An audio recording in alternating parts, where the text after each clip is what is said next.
Hello, greetings, and happy Kool-Aid Day. I hope everybody is having a great day. We got a lot to talk about tonight. Oh, yes, we do.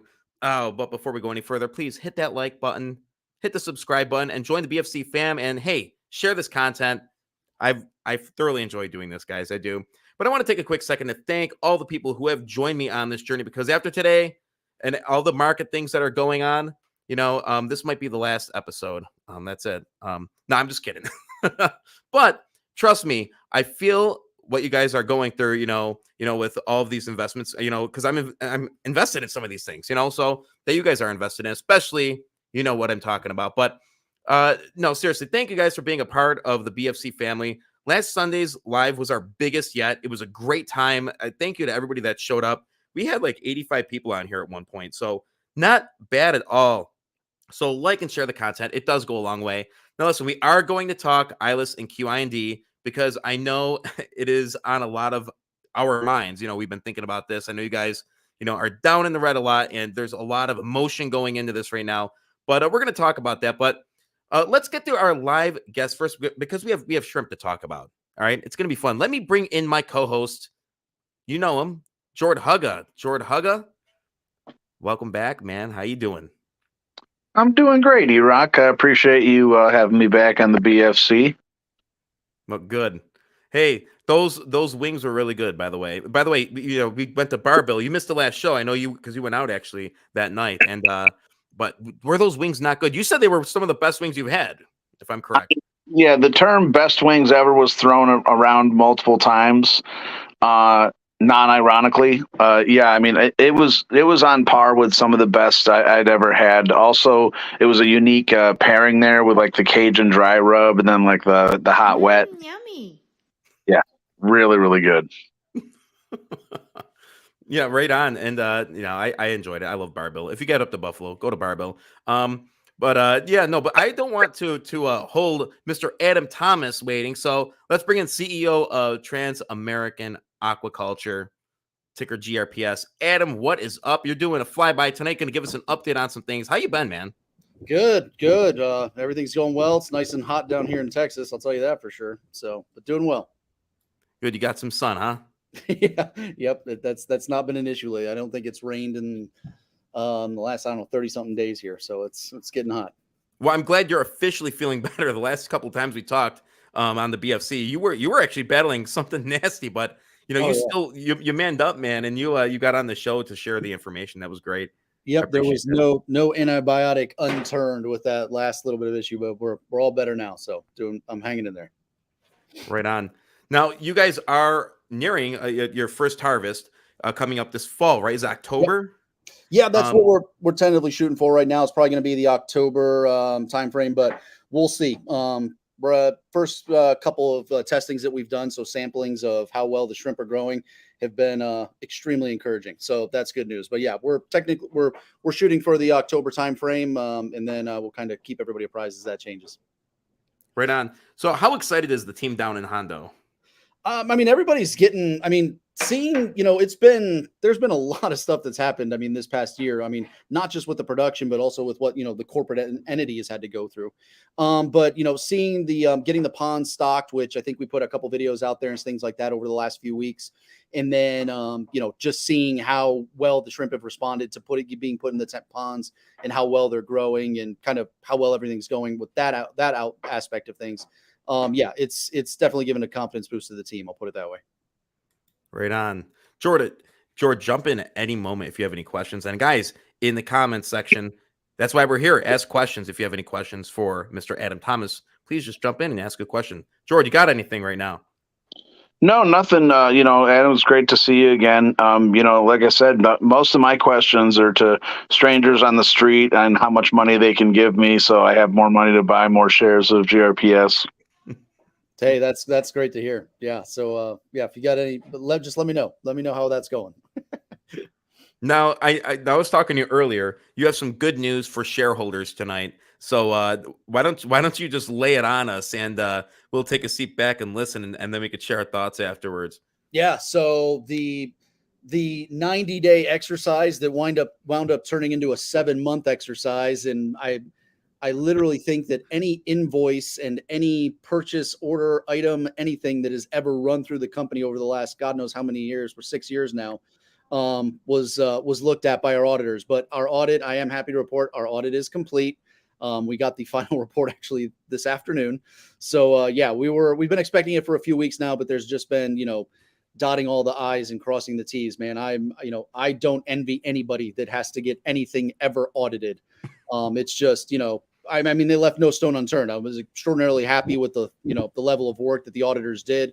Our accounting team that we have, our third-party accounting team, did a great job too of providing all the responses, and things like that, get everything cleaned up and lined up. So yeah, I mean, it's something we've been working towards. It's a big milestone for us, but good Lord, if you ever want to go through an audit, call me and I'll tell you exactly how it's going to go, because no matter what anybody tells you, it's going to take twice as long and cost twice as much. So yeah, I mean, a lot of the investments that we have, especially in the OTC, we hear about it all the time, and it's easy for the short-minded person, especially like the short-term trader.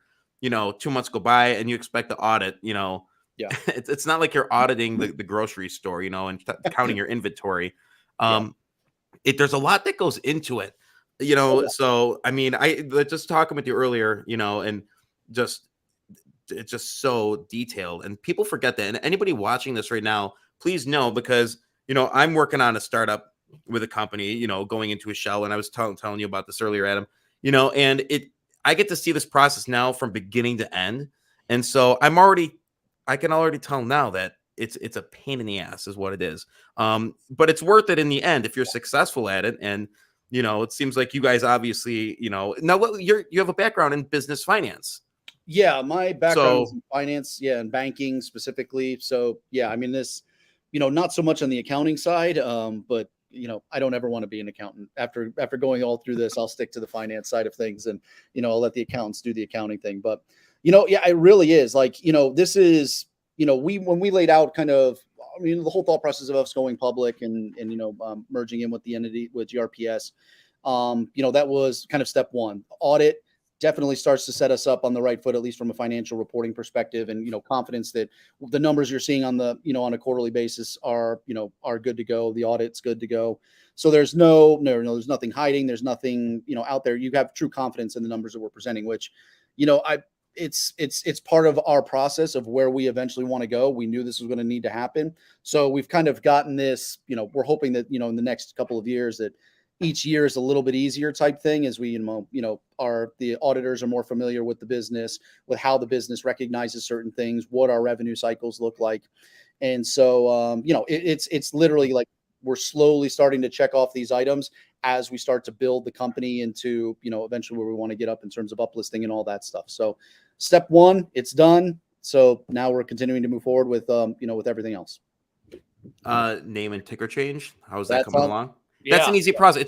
It's just like a form, right? You just fill it out and send it in. You literally, all you do is you get a smiley face stamp, you put it on a piece of paper, and they pretty much give you everything you need there. So yeah, no, that's that's been the other kind of 90-day item that has taken us 7 months. FINRA's thorough. I'll give them that. We've had to provide, I almost want to call it like a chain of custody in terms of like ownership of the company ever since its inception. So could it be like a deed to a house almost? I don't laugh. It's kind of quite similar when you do like a title search when you buy a house. It's very similar to that. Okay. At least what we've had to go through. And there was some things. There's a lot of things that we had to clean up. I'll put it that way. So like one of the main things that we had to clean up was GRPS used to be a Delaware, and it used to be domiciled in Delaware. It was moved into Colorado in 2018. Well, that re-domiciling wasn't done correctly, so we had to go back, clean that up. We had to I think it's called revive the company in Delaware, clean up kind of the franchise taxes and all that stuff. And then we had to file a conversion out of Delaware. So, I mean, stuff like that, when you see the initial paperwork, like, yeah, everything's good to go. We converted out. Here's this, here's that. But when you get down to an actual government agency reviewing it, you're like, okay, it wasn't done right. So, a lot of things like that we had to clean up, just a lot of documentation, historical documentation, not necessarily I will call it the last few years of GRPS and then the Trans-American, documentation. It was documentation from 2006, 2007 that we had to produce. So, I mean, yeah, if you want to, like I said, with the audit, if you have any questions about that, I'm happy to give you my dissertation, but we could do it again with FINRA as well. But we have filed all the final things that they asked for. They came back, I think, for the third or fourth time, just asking for a couple updated things. We've provided all that. So our application is back in with FINRA, and we're just kind of, holding our holding our breath type thing. Hopefully that it comes through pretty soon here. So a lot of, audit, name change and all that stuff. And then that's just on the corporate side. And then you get into all the production stuff that we got going on too. So, I mean, guys, think about that. I mean, 10 years ago or 17 years ago, they're asking for stuff, that is insane. That's crazy. Original AOIs, the original AOIs in Delaware from 2006. Wow. We have a question from Lisa Matthews. Will GRPS now be fully SEC reporting, or do you have any other steps to take? The step is, so now that we're done, I believe that once we file, so I don't know if we're going to have so our reporting period is due this Friday. So now that we've got like all of that cleaned up, we're going to try to get it done to be fully reporting by this quarter. If not, we'll be fully reporting by the third quarter.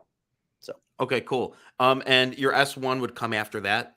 Yes. Okay. No. And so basically, and that sort of makes sense. And it's not, and this isn't me like being rude. I'm just saying like, you haven't even had your first harvest yet, so it sort of might work out to your advantage, Yeah, I mean, from a revenue perspective, like in going through all of that, the fully reporting piece actually is, I would say, kind of the easy piece. It's just putting it on the 10Q and making sure that everything's updated there in the right space. But once we get to the revenue recognition piece of that for next year's audit, it'll get a little bit more complex, but it won't be all that bad.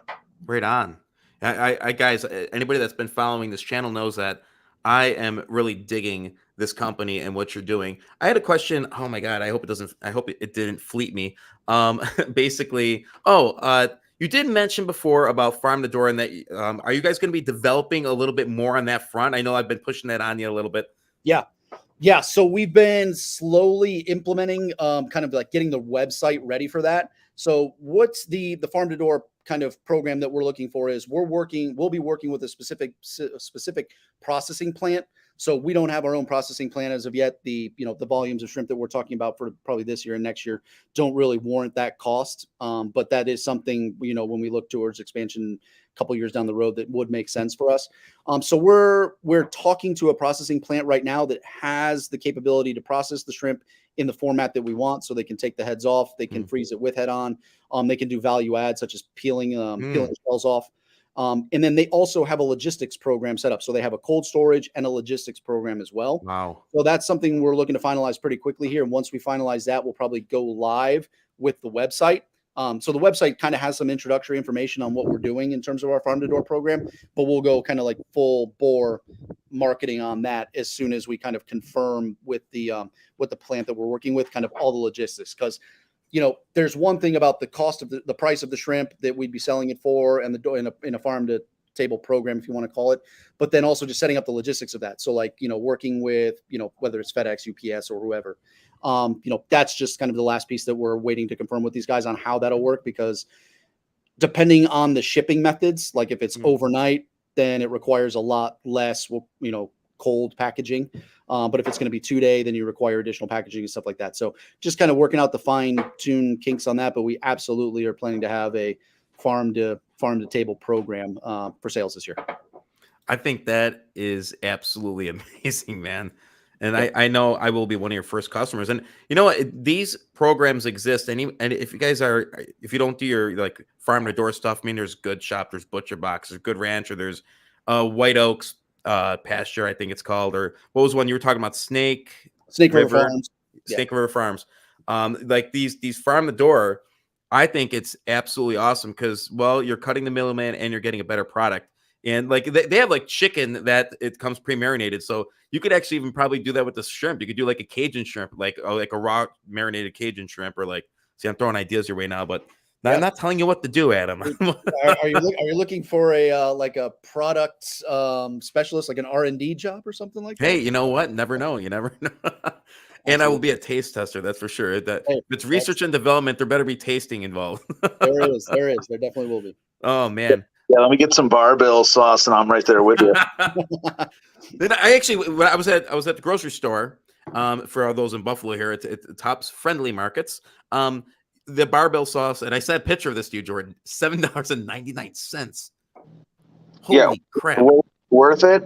And like I said, my only question there is how close is it to actually what I had at the store? Because that was just amazing.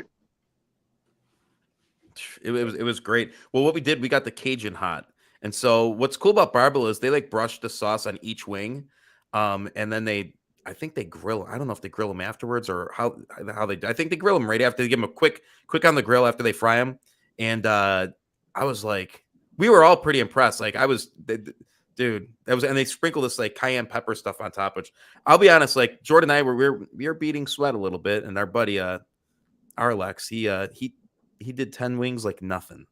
What did you say, Jordy? He was hiding the sweat in his eyebrow, right? Yeah, he absolutely crushed it. Like it was nothing.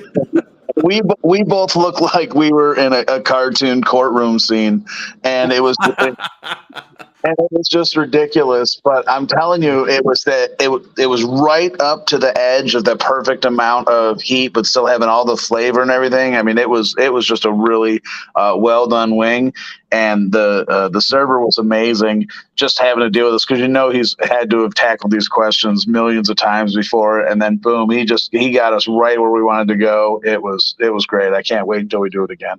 It was great. He came up to Jordy, goes, "Another beer?" "Yeah, sure." Boom, right there. I was like, "Wow, that was really quick." I think he already had it poured. He knew who he was dealing with.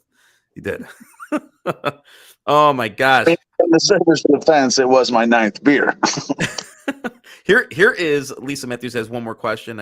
Another question: are they looking to obtain a higher tier in the OTC? Absolutely. That would, depending on how the rest of this year goes, how the beginning of next year goes. I mean, our goal was to be uplisted to the QB by the end of this year. We'll see if that's, still going to happen. The QB, in terms of, there's certain things that we have to do, that we'd like to do organically to get to the QB. I'll put it that way. I think one of the requirements is the penny per share. So right now we've got a little bit of work to do on that. So, if we can get there, we can maintain that, then that's definitely something that we'll probably go at pretty quickly. And then, I mean, that's where I'd be lying if I said that was where we wanted to stop. But we definitely don't. So we're looking at that to be a stepping stone for where we eventually want to go in terms of the bigger boards. Wow. Excellent, man. Any final thoughts before you shuffle along that to your shareholders that are watching today? Yeah, no, it's just it's been, a lot of corporate work that we've had to do, but the team down at the farm has been focusing on that day in, day out. Their main focus is producing shrimp, keeping shrimp alive, and getting shrimp ready. So, like I said, pretty encouraging early signs in terms of the growth rates and survival rates. So, hopefully we'll have a pretty good harvest here in a couple months, and then we'll be ready to rock and roll, and then start working on our plans for 2024. Right on, man. All right, that's it. Adam Thomas, Trans-American Aquaculture. Seriously awesome. Thank you for coming on for an update. Look forward to hearing back from you in a couple weeks. Absolutely. Thanks for having me, guys. Appreciate it. Thanks, Adam. Right on.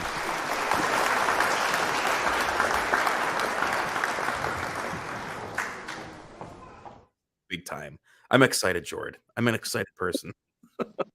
Yeah, I think we both are. Yeah, we are. So there's a lot we could discuss, going forward. I know what 27 people are waiting for right now.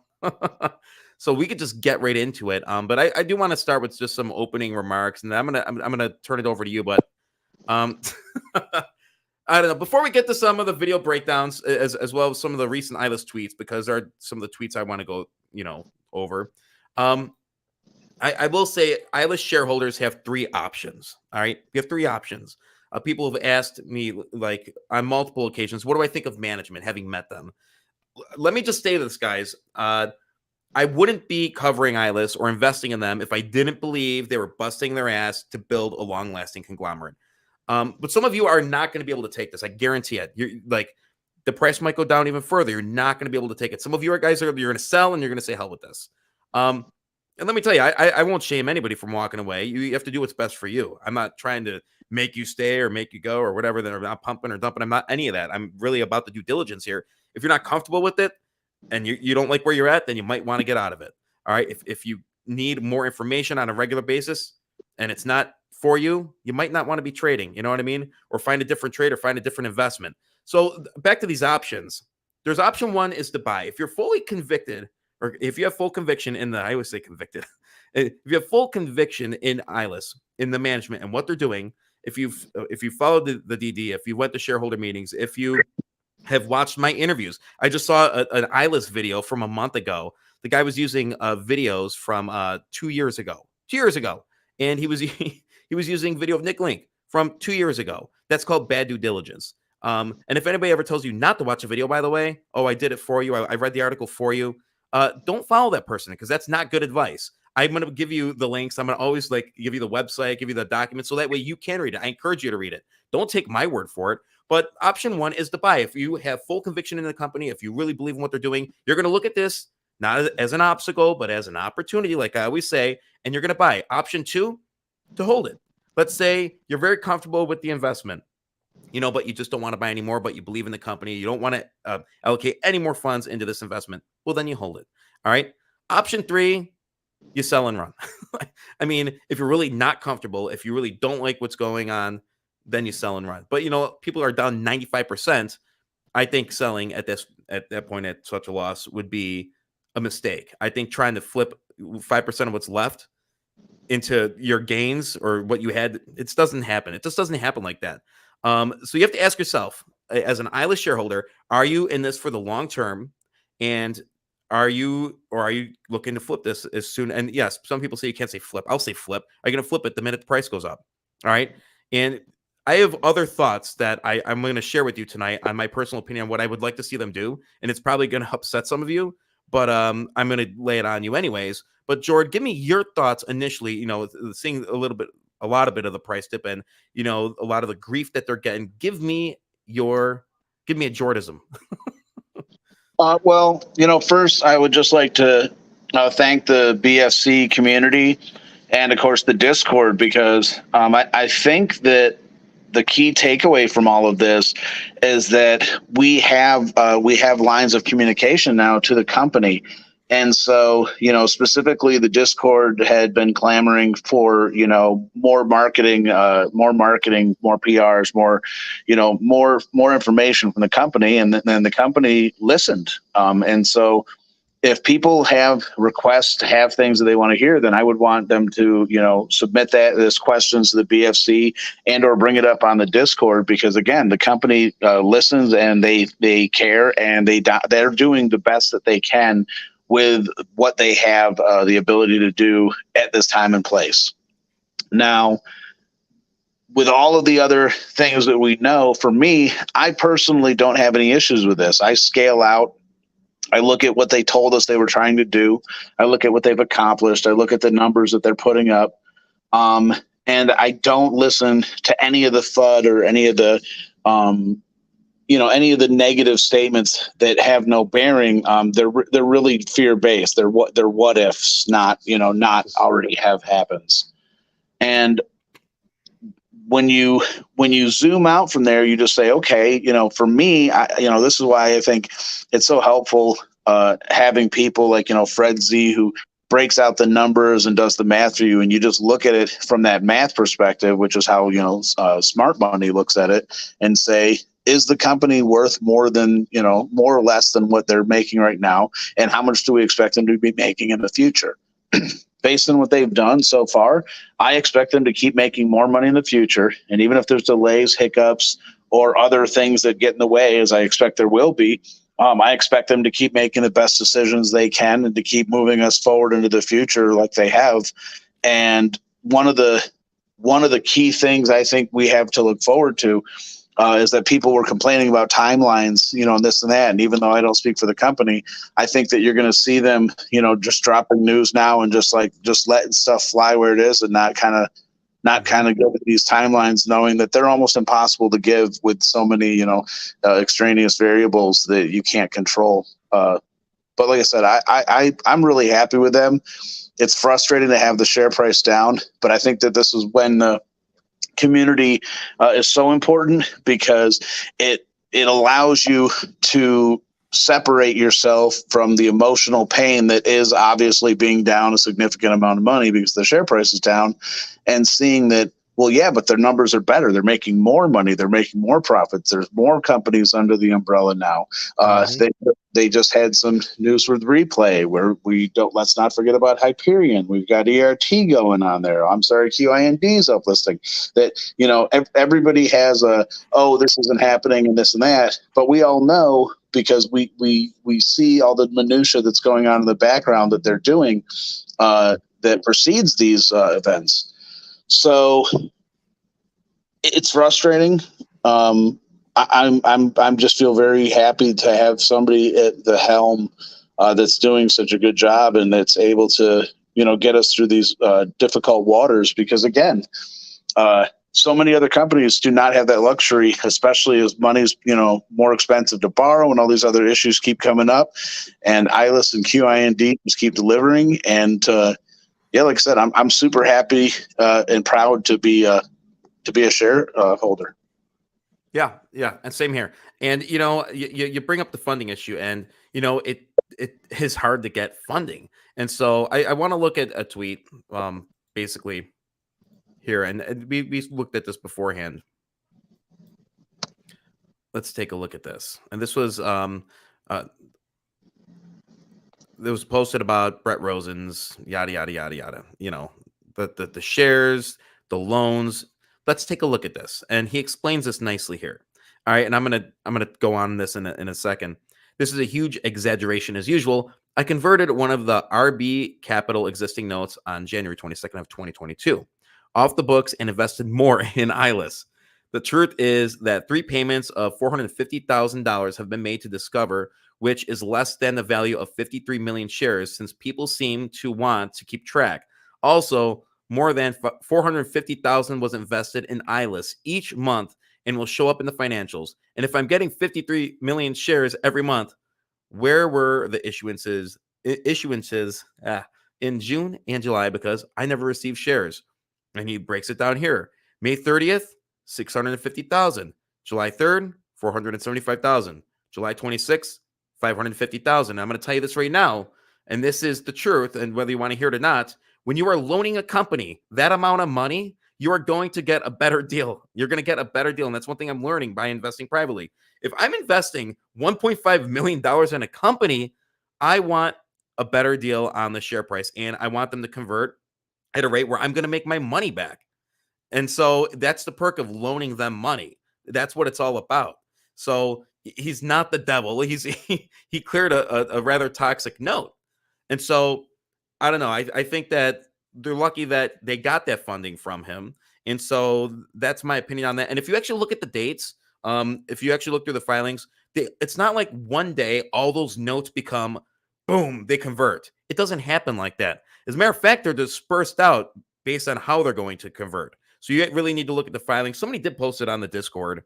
It's, to me, it doesn't make sense where, like, in the OTC, it's like the bad man is the restricted shareholder or the preferred shareholder, and it's dilution and this, that, and the other. Well, the whole point of being a publicly funded company is to raise capital. Numero uno. And you want to have shareholder value as a result of the business you're building. And that is what ILIS is doing now. The share price ran on nothing, all right, before, when they had nothing done. And now look at, they have $250 million in assets. Like Jordan was saying, they're building the business. Look at the numbers, all right? So, but to do that, you have to raise money. You need people you need the Bretts. You need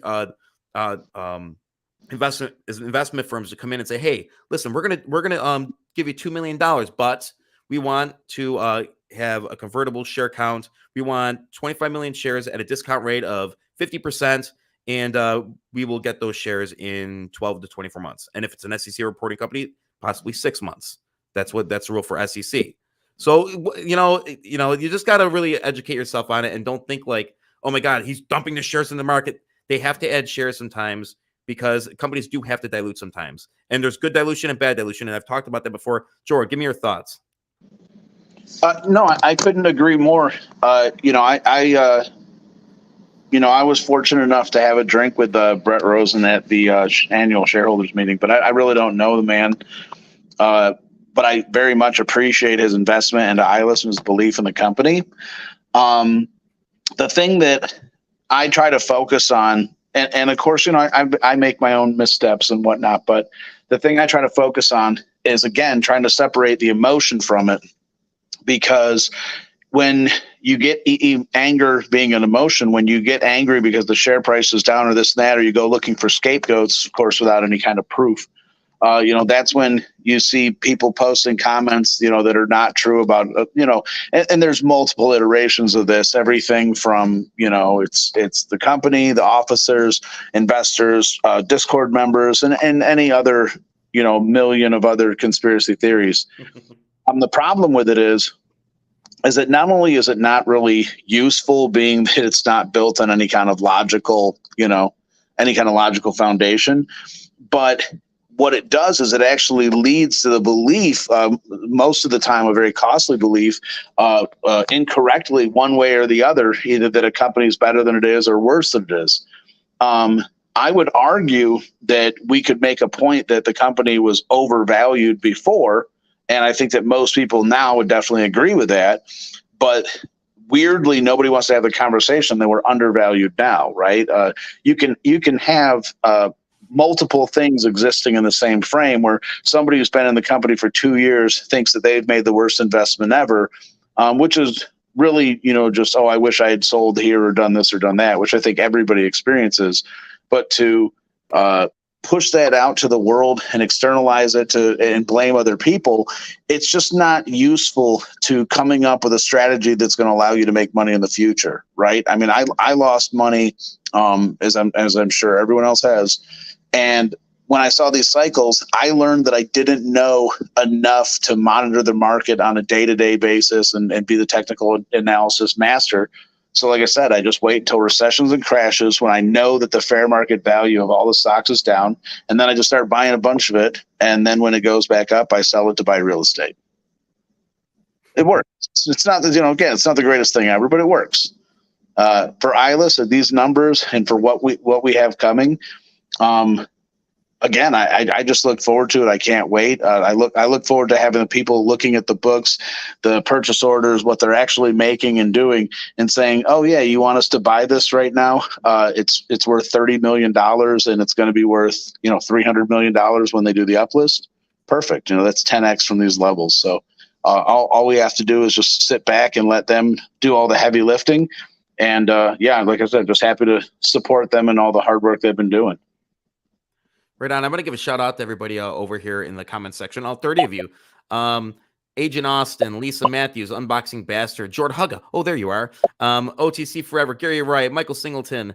Who else do we have? Doug. What is up, Doug? Good to have you here. OTC Forever. You know it. Man, it's good to have you go. Tony Sluter. I hope I'm saying that properly. Who else do we have? And Dino. Tactical Reviews. I like this one. I feel like I arrived at my surprise party and to get the cake smashed in my face, and it was the wrong flavor icing. I'm telling you, you have forever made a birthday cake element in this show. So happy birthday every day, Jordan. So Oreo birthday cakes, is that what you're telling me? Oh my gosh, that's great. Ernie, hey, listen, you know what? I actually did not ask about India. So actually, thanks for reminding me that I would have totally posted that question, and I knew I forgot something to ask Adam Thomas about how their foreign contracts are going. So when I have him back on, I will ask him, or I'll just shoot him a text or an email and just ask him what he thinks, and I'll update you guys, or just send him an email, and I'm sure he'd be more than happy to answer. He's a very transparent guy. So who else do we have here? We got the crew. Barry the Great added another 7,000 in QIND today. So I'm thankful for the cheap shares. The big money is not on the trading, but in the waiting. And that is great advice. Barry brought me to the VAPR management, and we're working on an interview with them on the 20th, set to be released on the 22nd. So Barry, thanks for doing that. And I look forward to having those guys on. Check out ticker VAPR and East Side Vehicles. It's really awesome stuff. So,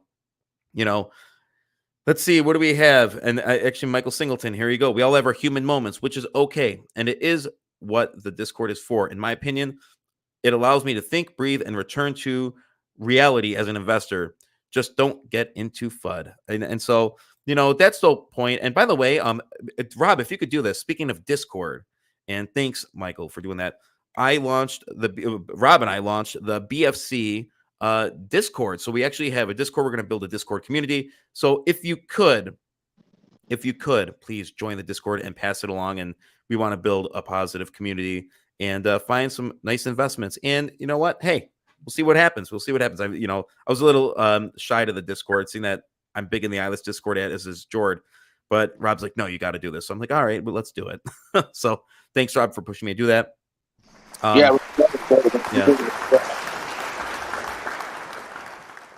ARS, what's up?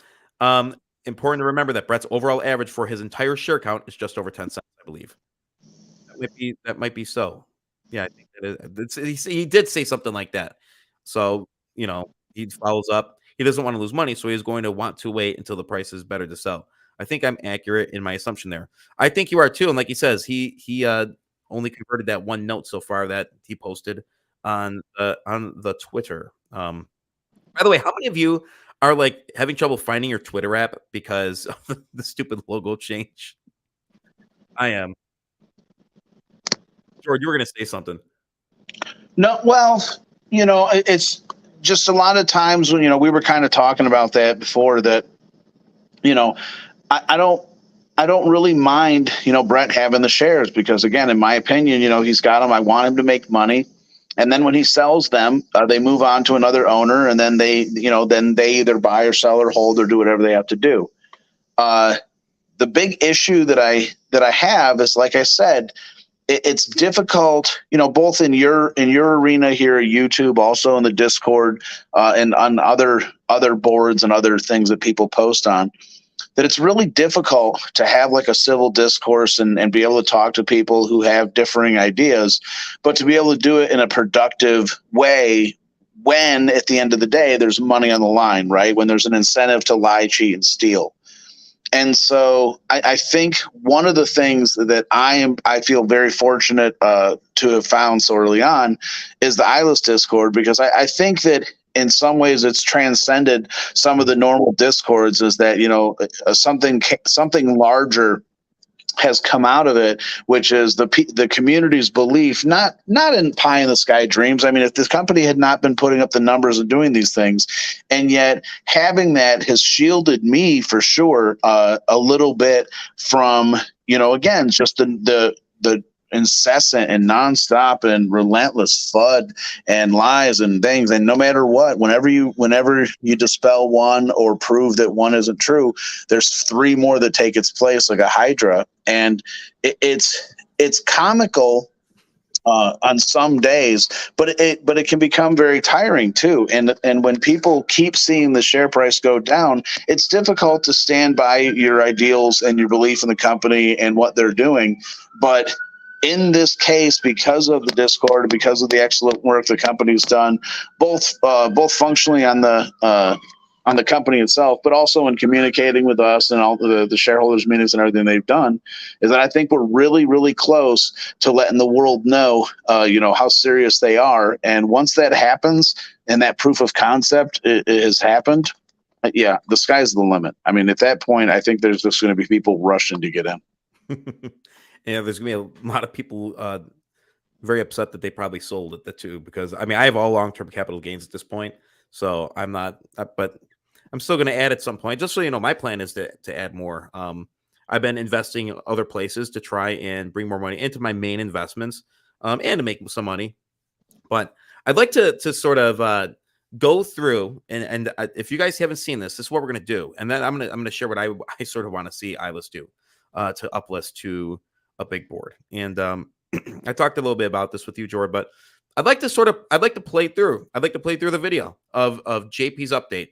There were some comments about body language and tone and, you know, whatever, but why don't we do this? I'm going to pull it up, and Jordan, if you want me to stop at any point just to make a comment, we could just sort of do a reaction to what he is saying. So let's do that. Because guys, this is I know some people haven't even watched this, so why not do it now? And it's a 12-minute video, and it's an update. I think it's great that he took the time to do this. Well, they sort of had to let us know what's going on, but all we heard, the hearsay was delay, delay, delay, delay. But let's actually listen. Let's listen and see what he says. I've already watched this twice, by the way, of course. Boom.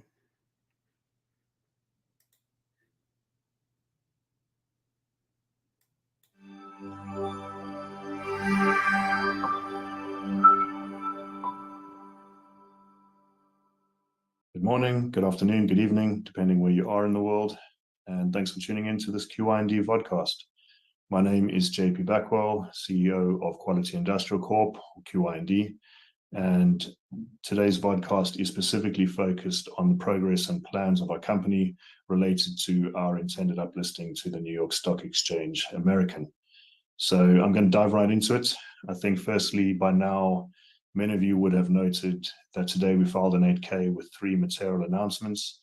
I'll clarify these briefly, as I think they're all important towards our progress and our strategy, and of course impact on the success of our company on a national stock exchange, and they link into our filing of our S1, which I'll be coming to in the course of this video. So firstly, we filed an amendment to the share purchase agreement with our acquisition Quality International.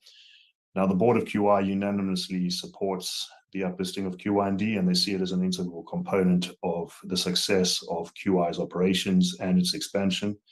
So therefore, together, we agreed to the revised payment amounts, which are achievable with the support of our investment bank and our capital markets advisors.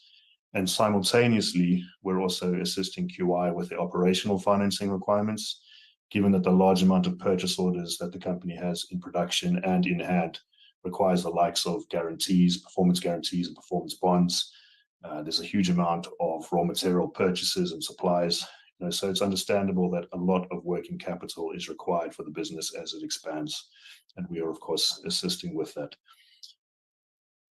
And I do want to say, so when we actually talk about, like, when they look at the filings, they can't afford it. They can't afford it. They know that this is all contingent on the funding that they get and how crucial that is. Any thoughts so far, Jordan? No, but like I said, this is sort of what I was talking about before too, is that it's really nice, how this kind of this circle works, where people post things on the Discord, or they post things in the BFC Discord, or they post things on your channel, and then all of a sudden, boom! Eventually, especially if a couple people keep asking the same question, or if it keeps popping up, they'll end up addressing it in some kind of podcast or whatever else. And I just think that's really great, because a lot of other people don't have that luxury with the companies that they're investing in. And so I think that a lot of times that gets overshadowed with people wanting to blame based on price and price alone. And so, again, when you can make that distinction and you go, wow, we are kind of lucky for a lot of the things that we get from them. And so it makes it a lot easier, I think, to digest it when you don't get the news that you want to get, because we all obviously wanted it to happen yesterday. But if something prevents that or delays it a little bit, I feel very comfortable with the communication I get from ILIS as opposed to communication I've gotten from previous companies. Yeah, right on. I agree. And then related also to the 8K, some of you may have noticed that we recently updated the business description of QI&D. And that's because we're really focusing hard on the expansion of Quality International, given that it has the existing capacity to grow to over a $600 million per year business, especially with the addition of its new waterfront facility and its existing facilities. And due to the increasing demand for infrastructure from not only the oil and gas sector, but also the wider energy sector. And that's very important. QI also manufactures the likes of hydrogen storage tanks and wind power plants. And that's a massive growth area for the company, given that there are very few certified manufacturers globally for this type of heavy engineering equipment. And QI has the ability to manufacture that all in-house and ship it from its own waterfront yard to anywhere in the world. So, it's very clear to us that with so much potential in hand, our focus should be on the expansion of our existing business. And this business plan is strongly supported by our capital markets advisors and our investment bank, having themselves seen the ability and growth potential of the current business. So, therefore, we've aligned our business description in that we are not currently focusing on being a mergers and acquisitions company, but we are focused on the operation and expansion of our existing business. It doesn't mean that we won't conduct acquisitions in the relatively near future, as there are, actually a couple which we can take forward, but it simply means that our current focus is on strengthening the existing business, I think you almost said delivering the many. current order book and ensuring that we have that additional capacity, and very importantly, the financial wherewithal to win and deliver the huge manufacturing contracts for the renewables and the utility sectors. So, I think it's important to mention that, because this alignment of our business to focus on these key growth areas is a very important reason why we chose not to continue with Petroline in the QIND stable, especially after a fire more or less decimated the facility and its operations have been at a standstill at the refinery for many months now. So we've mutually cancelled the share purchase agreement, and I'm in discussions with the shareholders about a new deal which takes into consideration the current status of operations. Due to the fire, we never closed the deal with Petroline, and therefore we did not consolidate their financials, and mutual termination of the current deal has zero impact on our financial results. And from a personal viewpoint, as someone who focuses on aggressive growth and increased profitability, we really can't be babysitting a business which has stalled operations. For me, it's just as simple as that. So we were also advised by our counsel and our capital markets advisors, who are the real experts in the sphere, that this was the smoothest route forward for QIND's operations, and that the reduced complexity in the business would aid our S1 effectiveness. And we all know that's obviously integral to our intended NYSE uplist.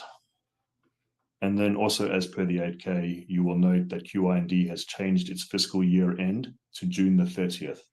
The main reason for doing this is that a full year of audited financials from the point that control of QIND was obtained is required by any national exchange, whether it's NASDAQ or the NYSE, in our case, the NYSE, and therefore this change in fiscal year needed to be completed. So as you can see, there's a lot of structuring that has been taking place, and this has been done on the advice from our capital markets advisors and our counsel, and it's also supported by an investment bank. So, I have to stress that every step we take as a business has been and is being advised by a team that have gone through this process on literally hundreds of occasions successfully. These guys have rung the bell on Wall Street so many times, and they are adamant that all the structuring, not just the fiscal year change, but all the changes are necessary for a smooth uplisting, and very importantly for heightened demand from institutional investors and from retail, not just in the final stages leading up to and during the uplist, but of course also after. So the point here is that we act on the advice of experts, and we're very fortunate, in my opinion, to have the absolute best on Wall Street guiding us. So, with that in mind, let me update you on the S1. The S1, which we prepared 3 weeks ago, and it is finalized, and it's why we sent it off for Edgarization earlier this week. Now, we always knew about the change in fiscal year, but initially, following discussions with our counsel and our advisors, we actually planned to file the S1 immediately. And then in parallel, while the S1 was going through its review, we planned to change the fiscal year.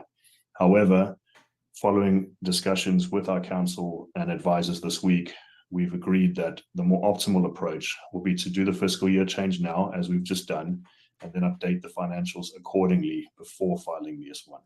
Now, I imagine that there are several questions, but the first question might be, why not file the S1 as planned and do the other changes thereafter? And the answer is, if we did what we initially planned, which was to update the financials during the S1 process, we would potentially have 2 reviews of our financials, which, as advised by our counsel and our listing advisors, would slow down the effectiveness of the S1. Remember that filing the S1 is not the achievement here. Effectiveness of the S1 is what really matters. So recently, our counsel has also seen that many S1s have actually gone through without any comments. And that might sound really positive, but for us in our situation, that actually means changing our fiscal year after filing the S1 could be detrimental to foster effectiveness, and that would delay our uplisting. So for me personally, I'm far more confident going with this process and in our ability to get this uplist done successfully as a result of it. And then another question might be, why did you not do it like this in the first place?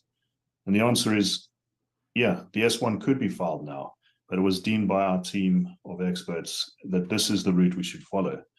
And this is all based on the latest developments in the market, such as S1s clearing comments quickly, the timing of the roadshow, and the appetite from institutional investors around that timing. And so many interlinked factors, even down to practicalities like, when people return from summer vacations and things like that. And then, of course, the all-important third question will be, based on not filing the S1 right now, what is the updated timeline for QIND's uplist? And so to help with that, let me provide a roadmap for the next few weeks. Firstly, okay. Everything that I hear is positive. They're doing things the right way. I don't have any problem with what I hear. And so, oh, by the way, that was really funny, Sam. If Sam seems like he's coming at you, it's probably funny, Jerky. Everything I hear, I like. All right, they're doing things the right way. They are, and I think it made more sense for them to do it like this, based on what he's telling me right now. Especially when you want to make sure his exact word was the effectiveness. It's not about filing it; it's about the effectiveness of it. And I don't know, Jordan, your thoughts? Yeah, to me, and I think Eagle has eloquently put this multiple times in a lot of his, posts, is I'd rather have them do it correctly, than quickly. Mm-hmm. And it feels to me like, and again, like I said, this is just one man's opinion, but it feels to me, when these statements or tidbits are issued by the company, that they're being made because a better way was found to do something, not we had to do this because we totally messed up and found out that you only have 16 hours since we didn't file something else, so we were forced to do something else, right? I've never heard really them issue anything that I felt like the decision was made because it had to be made, right? Because their hand was forced rather than the other way around. I mean, unless you count them dropping the company altogether, which, but from that perspective, that instills confidence in me. That makes me feel really good about things, is that they're like, okay, yeah, well, we didn't plan on doing this. Yep, this time frame matches up with that. Well, we didn't expect this time frame to match up. Now we could do this if we do it this way. And that to me just makes me feel really, really good about what I know is coming in a couple of weeks or months here, because you see them putting all the pieces in play. You see them setting this up. They apply for this, they do that. But then people are sitting back and they're not focused on the detail, which is you can get this right now because of, whatever reasons, for a much cheaper price than you could before. And so that's what I choose to focus on. And like I said, I'm just trying to raise more capital to get more shares. Yeah. And everything that I'm watching, and this is my third time watching this, other than the delay and the panic on that, I thought this was a very good update, in my opinion. One, because it's going to give me a little bit more time to load ILS. And, I don't know. I'm very comfortable here. So let's just keep it going. We aim to file our 10Q before August the 15th, even though technically this is not needed given our change in fiscal year. However, we obviously want to keep our investors up to date on our progress, and so the 10Q is important in that respect. Secondly, we plan to file our required transition reports on Form 10KT, which will have the required audited financials, and we aim to do this as soon as possible after the 10Q, given that required audit process is actually already underway. Now, bear in mind that this transition report would be necessary even if we filed the S1 now, and we're just choosing to do it before filing the S1 as per the guidance of our counsel and our advisors. And then once the S1 comments are cleared, we will then make an announcement to confirm the clearance of comments, following which we will commence our roadshow.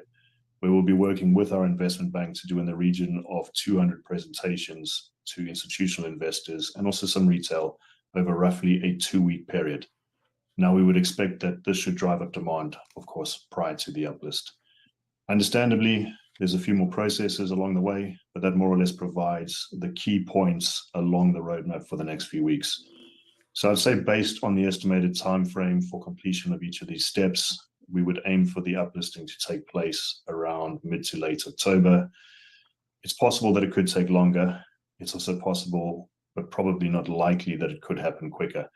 And I must stress that there's also no guarantees that we'll be able to be successful in uplisting QIND to the NYSE American. Disclaimer. However, the process we're following, we have been advised, is the best route towards a successful uplisting. Of course, I understand that this process is taking longer than we originally anticipated.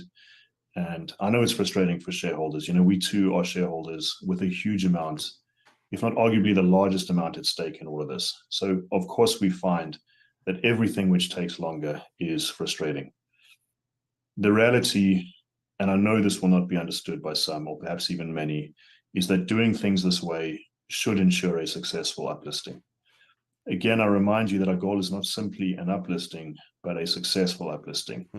And a successful uplisting means that it leads to the expansion and the long-term success of the business. So uplisting itself is one of several criteria that we need to achieve for that growth to be obtained and sustained. And I would say that we're now the most steadfastly on track than we've ever been for the uplisting of QIND. So just as I start to conclude, it's no doubt been a very intense last few months in the life of the QIND business, where there's been some solid progress. And as a result, we anticipate a particularly strong Q4, given the purchase orders in production and the delivery schedules. We are also in the process of appointing and seconding a new CFO into Quality International itself to lead the company's finances, which is a very important development given the many challenges that the company faces with so many projects on the go. I'm just going to say somebody did ask about the additional CFO. That was actually one of my questions that I emailed him. Yeah, so you heard it right there. A new CFO. They're going to need it. They have a lot of money coming in, a lot of orders coming in. And then in QIND, we've also been conducting interviews for a US-based CFO to start upon uplisting. We always intended for our current CFO, who is based in Dubai, to be the regional CFO who would later report into the global CFO. So that process is all underway. And finally, we're also in discussions with several candidates for the QIND board, as is necessary for the NYSE American. So as you can imagine, also with an audit on the go, we're very busy, and we're looking forward to surging through the next few weeks before moving on to our next stage as a company. So, thank you for your time. In closing, we'll do another vodcast just prior to or around the time of the S1 filing. I know Nick in particular will be giving or updating, should I say, on various aspects of importance for shareholders, linking over also to the ILA side of things as well. And yeah, that's it from me. As I said, appreciate your time. I hope I provided some clarity for you. I, of course, thank you for your continued support, and I wish you a good weekend. Bye for now.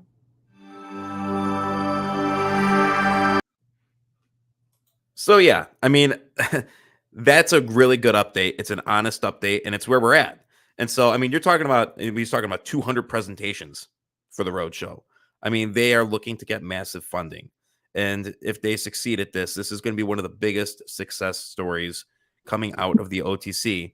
And as an ILA shareholder, being the parent company, it's going to benefit us. And I've been saying that, and I've been preaching that for so long now. This is just, by the way, this is just one division. All right, we have ERT, which we haven't even touched on yet.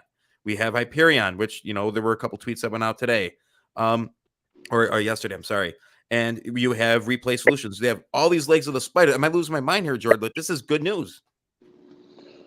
It isn't me, but so I think the other thing, that I try to remember, and I wish I'd remembered it earlier, like 2 years earlier, is that there's multiple different strategies at play here, right? So like not everybody's doing the same thing. So my strategy always was, and I know it's Bella's and probably a little bit of yours and Arlex's and a few other people's now, that my whole plan is I have no problem risking 100% of the money, but what I really want to invest in is something that I think in 5 to 10 years could become a real deal company that would like at some point start paying dividends, or again, get uplisted to a major exchange, and really become something. If I was just looking to make money, I wouldn't be in the OTC at all. I would be on bigger board plays and safer things. I mean, mortgage REITs and things are paying 10% now. If that's not good enough for you, then I don't know what to tell you. But the key is that now when I start to when I see these strategies, and when I look at what Ilis is doing, when I think about what I wanted to do, that I basically I just kind of take away from all of it, just just I don't necessarily have the compassion or empathy that I should for the other people. But the thing is that we don't have the same goals. And so if you're looking to hold the play for 10 years, then during really dark times, you just want to keep the play afloat, because where companies fail is they run out of money, right? And as the people that are buying their shares lose faith. As they prove, or regain that confidence from shareholders, when they successfully do some of these things, to me, the whole point is to buy in and buy them when they're cheap, and buy them when they're not liked, and buy them when people don't care and don't understand them. And then you sit and hold them. And based on what they've shown so far, when this gets to that 3, 4, 5 year mark, and it's still a standing company and still making money and still growing and evolving and acquiring other companies, I think it's going to be a sight to behold. And so for that reason alone, that's really where I like this investment and why I enjoy having it. Not trying to time the market, not really knowing anything except that I believe it'll be worth more in the future than it is today. I agree. I agree with you. You and I are on the same page. You just make it sound more eloquent. Eloquent. Oh my God, I can't speak with today. See what happens when you stop drinking coffee for 10 days? Spicy, you said this, very hard time to remain with conviction. And I get it. Trust me, the share price, it'd be overwhelming. But you have to ask yourself this at the end of the day. Are you investing in the stock? I mean, at the end of the day, you are. But are you invested in the company? That's the question. And for Ilis, and I've said this since day one, and somebody was busting my balls on Twitter, you've probably said this when it's been at 10 cents and 8 cents and 6 cents. I go, yeah, you forgot all the odd numbers too. Like, honestly, I'm invested in the company. I went to the shareholder meeting. I went out of my way to meet them. They took their time and answer questions that I had. But you have to ask yourself, is this an opportunity, or is this something that is not for you? Maybe this isn't for you. Maybe if you're looking at it day to day, and a lot of us check our trades day to day. I mean, that's something we do. All of us. I know Lisa Matthews, her and I are always checking the price of our stock or whatever. But for certain companies, are you invested in the company? Are you invested just to make a quick buck? I'm not with Ilis. I've been doing it for 2 years, and I'm telling you, if we're at these levels, and by the way, none of this is financial advice. There's a disclaimer, in my description, but I'm going to try and double my position. I want to get to 1 million shares. I remember, guys, I don't know if you followed me for a long time, I've wanted 500,000 shares of Ilis. That was my goal, because I think the business long term is going to be substantial. It's going to be huge. And so I'm like, 500,000 would suffice. I used to think 100,000, but I have a strong belief in this company. I'd like to get to 1 million. Why not? You have to ask yourself, do you really believe in this company? Now, this is my little tirade that I'm gonna tell you. You know what I'd love for them to do? And some of you may not like this, but this is it. I would love for them to say, hey, we'd like to offer you to lock up your shares. Take them, put them in the preferred, restricted, or whatever. Protect them from a reverse split, and you have to hold them for 12 to 24 months. I'm already long anyways. That's what I would do. And then reverse split the stock and clean it up. That way, you get rid of everybody that is just going to sell on the way up anyways. All right. As a long-term holder, I really don't. I'm not worried about getting to 20 cents at this point, because I'm not selling it at 20 cents. I want to sell it at $2. And the way to do that is if they offer a lockup, and this is just me speaking out loud. Do I hope they reverse split us and do something like that, with us holding the shares? No, but I think it'd be wise for them to give us an opportunity to say, hey, if you're with us, if you are with this company and with us long term, let's do a 12-month lockup. Let's do a 24-month lockup with dividends. Boom. I think that's a possibility. I mean, and that's not me saying and don't take this as, he hopes they reverse split. That's not what I'm saying. I'm saying give true investors a long-term opportunity that they could retain their dividends, that they could, clean up the share structure and go up and out. So I don't know. Maybe I'm losing my mind in that regard. But Jordan, do you have any final thoughts in regards to Ilis today? Yeah, just kind of, the way I've seen it recently is, it sounds to me, like a lot of this stuff is just them going through their due diligence and saying, yes, we have to do this. The legalese, yes, there's a chance of this, there's a chance of that.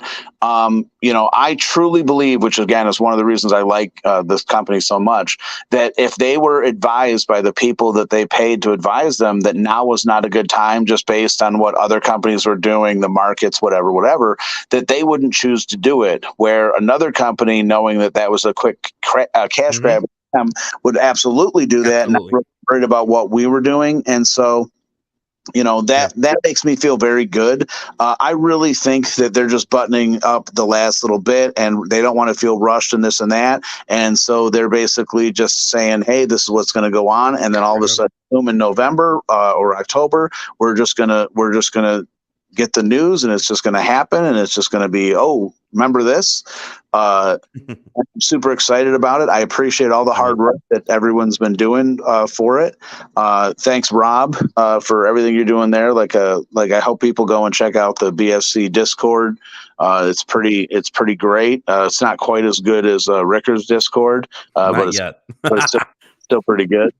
No, guys, seriously, join in. Oh, but real quick, before you leave, Jordan, I do want to address this. Michael Underwood, his demeanor seems to have changed. He says there is no guarantee that QND's uplift will be successful. That he doesn't sound like the future conglomerates like they did in the past. If you actually go back and look at the actual PRs, they have to use that language there. There is no guarantee, because then it would be like considered financial advice. It'd be considered like leading, and so. Yeah, that is nothing new. Him saying that is nothing new. If you go back and look at the PRs, and I'm not scolding you, but I am. No, I'm just kidding. But if you look at the PRs, it says there's no guarantee. And even on the ILIS PR, it says they were talking about uplisting ILIS directly. They said the same thing. There's no guarantee that the uplist will be successful. They can't guarantee anything. So that's more of disclaimer. So hopefully, Michael, that helps you out. But yeah, I mean, I just want to get some more comments in here. Speaking about the delays. Yeah, that would be the legalese I was talking about, yeah. Mike. That again, they're forced to say it. So if when they weren't SEC reporting and they weren't about to be uplisting and all the rest of it, is that any one of those things can get them into hot water and potentially really cause them problems. And so they have to be really, really careful of what they do. And so every time they say anything, it's like, oh yeah, we're not guaranteeing you anything. You're taking risk. You're doing that. But it's just like they're reading off that form that their lawyers tell them they have to, so that they're not going to get into trouble. It doesn't have anything to do with how they feel about the company, but this is how I would take it. The officers and the company as a whole work very, very hard and around the clock in multiple different time zones to try to make all these deals and these things come together. When something outside of their control, like the share price, happens, any time wasted having to deal with that, addressing that, or that causing them issues is a waste of their time and energy, because there's nothing that they can do to control it. And people argue, well, they control it, they can do other things. The share price does not look to be doing anything until an actual uplist or something crazy happens. And so I would just argue that when they're making the decisions that they're making, I really, really think that they're doing the best that they can be doing for the company, for the shareholders at the time. And if they continue to do that, I think we're going to be very successful through all this. The only fear that I have is that, again, that they've been advised by the advisors that, like, nope, this just isn't a good time. Don't do this, don't do that. But the fact that they said that they're moving forward and there's just a little delay, I feel really good about it. And I still expect to see good things in October, November. Yeah, me too. I'm very excited. I share the same sentiment as you. And listen, guys, I appreciate everybody joining these lives. And, I try to get as many CEOs and management teams on as possible. If you ever want to join the show and, hey, like, share some thoughts, and you're into that type of thing, Sam Aker, I can't wait to have you back on. But guys, this is a growing community, and whether you buy more ILIS, whether you hold it, or whether you end up selling, you guys do what's right for you. And just hang in there. If you're holding and this is really bothering you, I hope everybody that watches my program and that joins the BFC, I wish you guys all the success, you know, and that's the whole point of me trying to do these videos and getting due diligence out there and like redoing the video that maybe somebody missed something. Maybe you're sitting here watching the video here with us and you're like, oh, I missed that. You know what? Sometimes it's good just to take a step back because guess what? The price can get overwhelming, you know. So that's all we got today. George, did you have any final anything that you wanted to add? Or are you good? Yeah. So, I mean, I would just leave with the back in the day, and not even that many years ago, there really wasn't anything decent financial on YouTube. They were all just pump and dump scams, and it was all pretty terrible.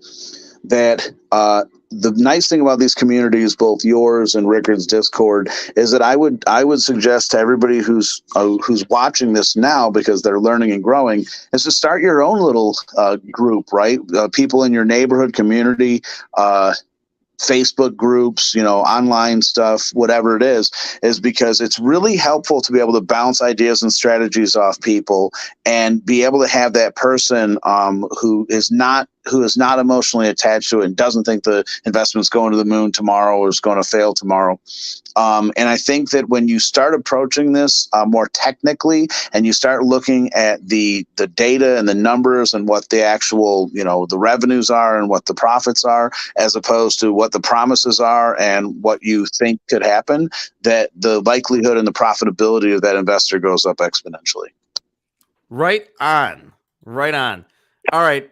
Well, that's about it. And thank you guys for joining, and I appreciate it. And I'm going to give this one to Jord. Just say it. Oh, there's more that binds us than breaks us, my friends. There's more that binds us than breaks us. You guys have a good night. Peace.